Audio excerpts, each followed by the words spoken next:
The skills of leadership are required at work, yes, but they're also required at home, with our families, in the community, in education. I call leadership the challenge to be something more than mediocre. A step up to the new challenge, the new opportunity. It was said of Abraham Lincoln that he was at his mother's bedside when she died. Her last words were, "Be somebody, Abe." And if that story is true, evidently he took it to heart and proceeded from that moment to become somebody.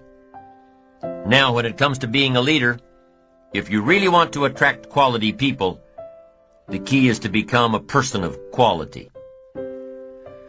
Leadership. The ability to attract someone to the gifts and skills and opportunities you offer as an owner, as a manager, as a parent. I call leadership the great challenge of life. In a wide variety of areas, in science, in politics, industry, and education, sales. And here's a major one. Here's one of the greatest, the challenge of parenting. The greatest challenge of leadership is parenting. Not just getting our salespeople ready for the 21st century, not just getting our business colleagues ready for the 21st century, but getting our children ready for the 21st century. But now here's what's important in leadership. Refinement. All great leadership keeps working on itself until it becomes refined and effective. And here's some refinement. Learn to be strong but not rude. This is a refinement. These are the extra steps to become a powerful, capable leader with a wide range of reach.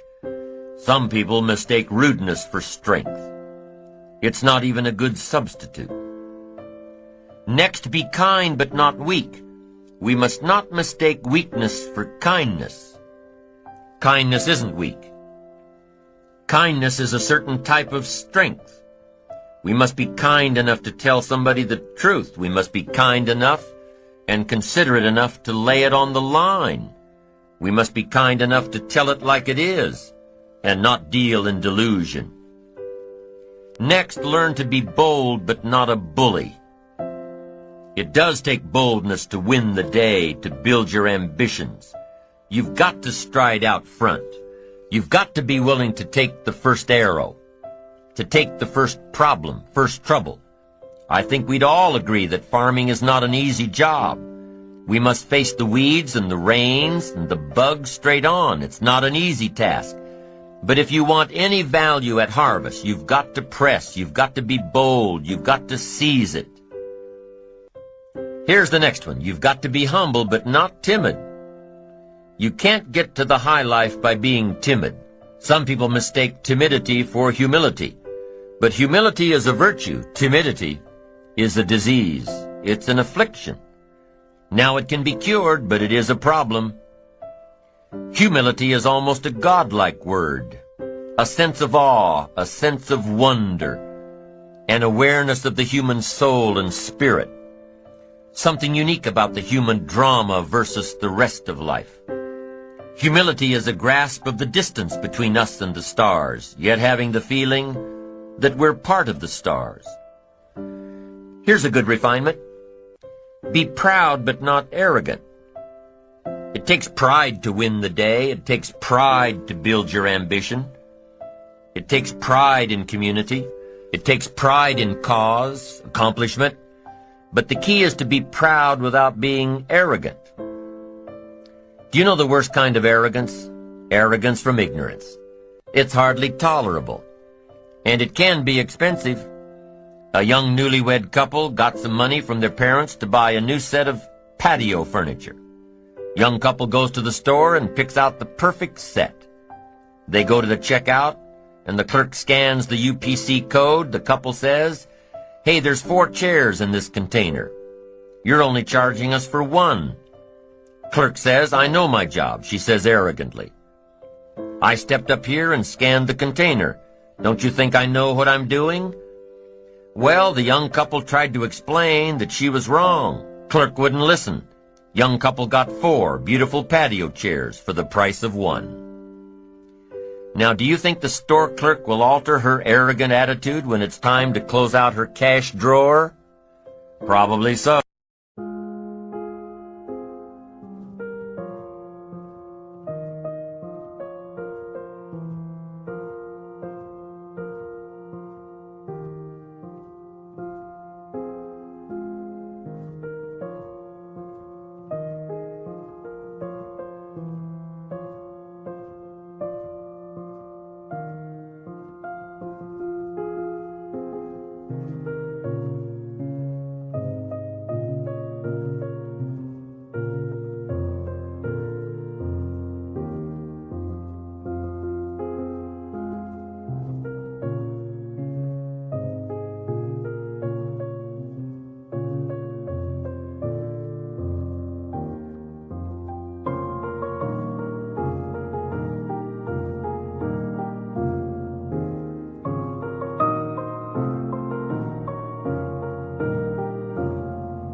So, ignorant arrogance is the worst kind.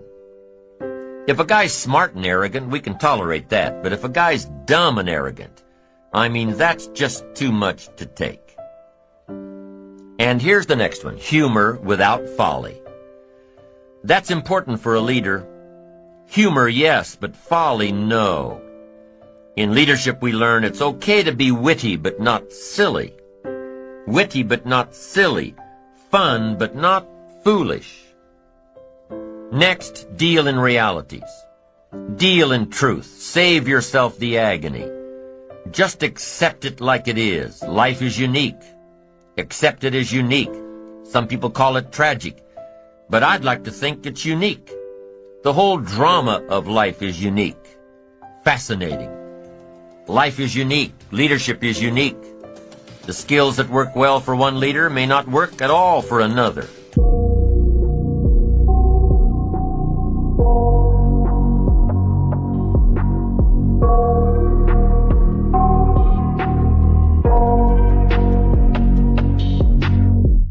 I got nightmares in my head, I fear that the thoughts build up until I can't hear, that my mind fills up into a creature, and it haunts me somewhere much deeper. Anxiety, filling up every space, no privacy. And silently, it could build and build until you finally see, whoa, it's taking over, damn no closure, moving closer. No exposure, I just wanna be a loner. Some can't stay sober, looking over all their shoulders, like moving boulders just to get out of the home. It sucks, I've had enough, I don't wanna feel the stuck under the rug, all my problems that I shove. I got nightmares in my head, I fear that the thoughts build up until I can't hear, that my mind fills up into a creature, and it haunts me somewhere much deeper. I got nightmares in my head, I fear that the thoughts build up until I can't hear, that my mind fills up into a creature, and it haunts me somewhere much deeper. I've been feeling weird, I can't seem to focus good enough. Nothing's really clear, sometimes it could be a little tough. I just need to feel like the end's in sight for me, but let's be really real, anxiety can foggy all this stuff. I've been feeling weird, I can't seem to focus good enough. Nothing's really clear, sometimes it could be a little tough. I just need to feel like the end's in sight for me, but let's be really real, anxiety can foggy all this stuff. It sucks when you finally feel like giving up. Oh God, no luck, everything feels like you're sticky stuck. I'm lost, handcuffed to the bed where I sleep, don't give a fuck. Can't stop, unplug, feeling overwhelmed, I think I've had enough. Gotta find a way to get some energy, gotta find someone who's a good friend of me. I need purpose to make it all worth it, I'm still searching and I'm still learning. I want a life that's filled with memories, not a life with regret in front of me. I need focus to keep me from hopeless psychosis if I keep moping.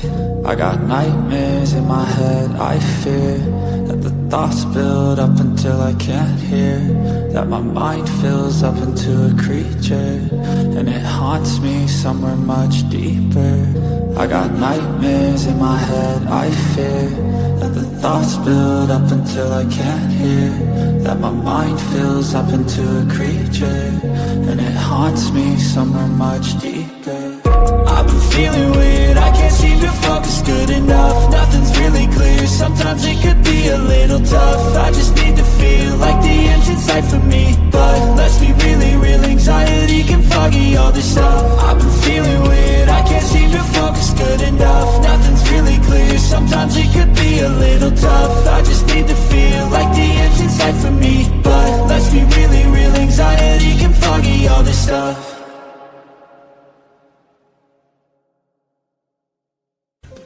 But the fundamental skills of leadership can probably be massaged a bit to work well for just about everyone. At work, in the community, at home. Many people assume that the skills involved in having a good, solid family come naturally. To who? They don't teach how to raise a family 101, how to raise a family 102 in school. They don't. They should, but they don't. People tend to assume that good leaders in the community are automatically good leaders at home. So what are some of the skills involved in raising a good, solid family? Communication is number one. Every member of the family has to know that they have a voice and that their voice is respected.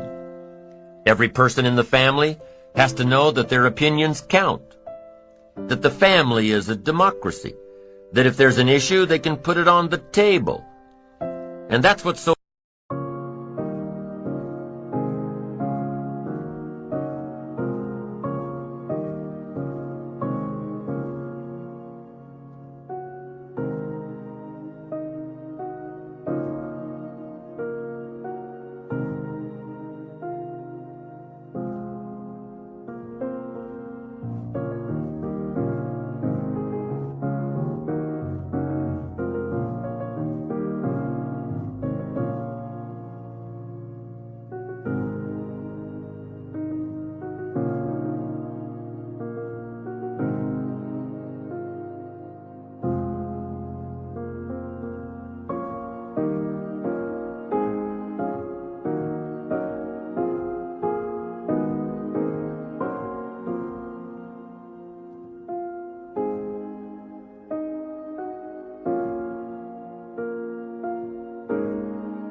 important about the dinner table. It's not just a place for the evening meal. No, it's a place to bring out all the issues, to talk about the day, to share experiences, to ask questions and hope for answers around the dinner table. Now, in today's society, there are a lot of broken homes, divorced parents that share custody of the kids. How do you raise good, solid kids when they're split between two households? Make sure the philosophies in both households are compatible. Now, obviously, the reigning philosophies are different. That's why the home is split. But for you parents facing this kind of challenge, put away the personal differences and develop one set of philosophies by which to raise the kids. Why? Because if you don't, the kids will be a mess. One set of rules for one house, another set of rules for another house.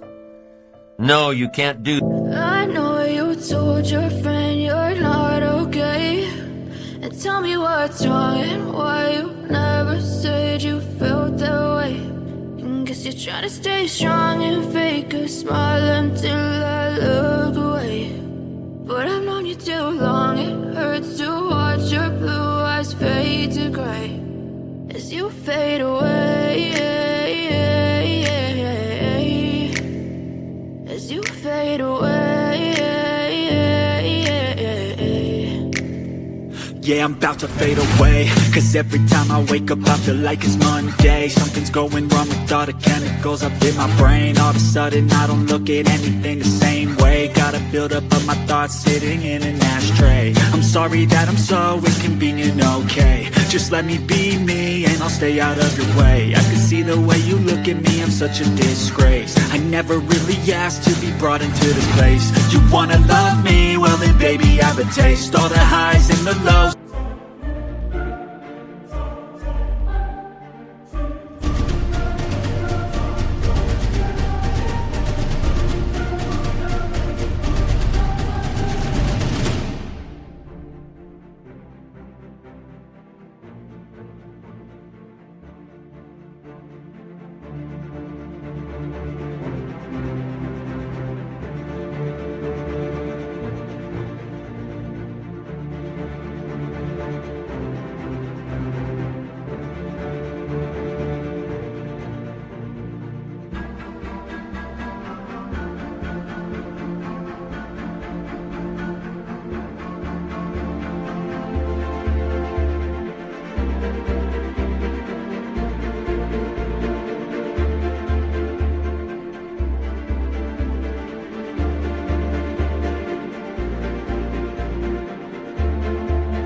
You'll never be the same. I don't really wanna hurt you, but I can't control the pain. If you're sticking by my side, maybe we could be okay. Okay, maybe you could be the change I need today. I promise that I've never felt this way. I really hope that you will choose to stay through all the pain. I know you told your friend you're not okay, and tell me what's wrong and why you never said you felt that way. Guess you're trying to stay strong and fake a smile until I look away. But I've known you too long, it hurts to watch your blue eyes fade to gray as you fade away, as you fade away, as you fade away.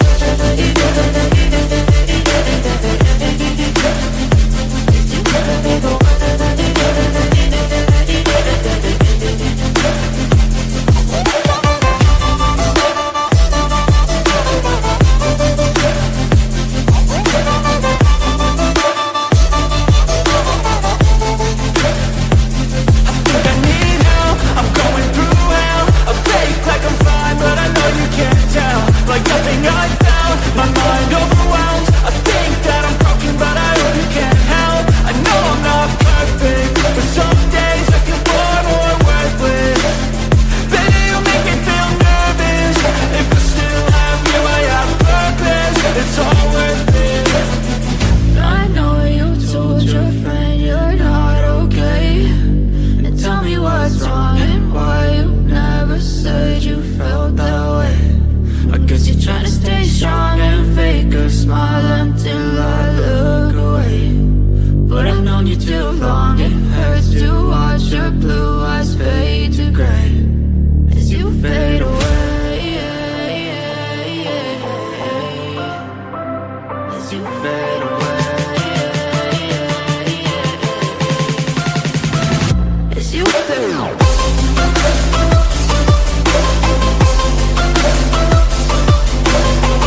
Guess you're trying to stay strong and fake a smile until I look away. But I've known you too long, it hurts to watch your blue eyes fade to gray.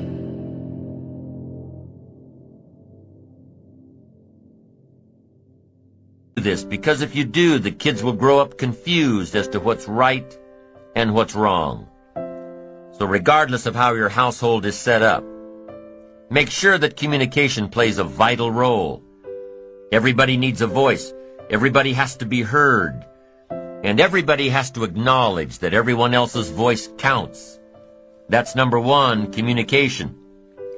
Here's number two in raising a solid family, activity. There was a study done a while back that surveyed a large group of happy families, and here's what they all had in common. First thing, they made a regular habit out of eating dinner together as often as possible.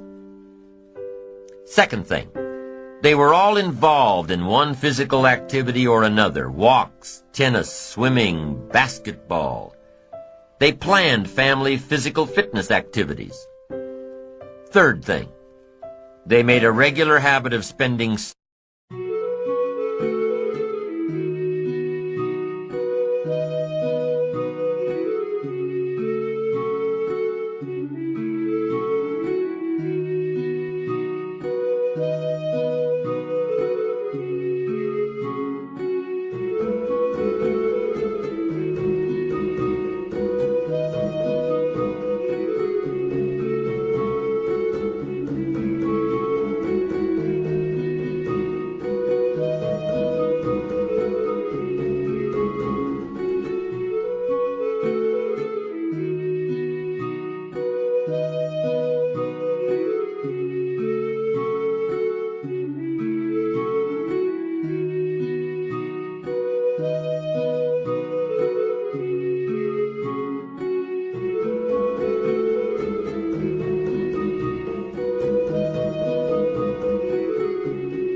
Sunday mornings in church.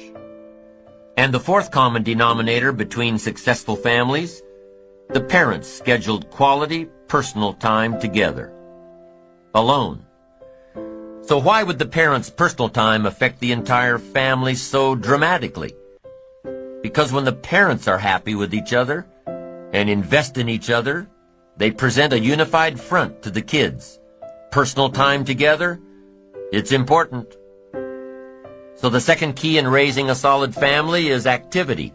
Outside activity, planned activity, bike rides in the summer, ski trips in the winter, boating, fishing, trips to the zoo, frisbee in the yard, baseball, softball, basketball, whatever interest your family has, make sure you take time to schedule these kinds of activities, outside activities, on a regular basis.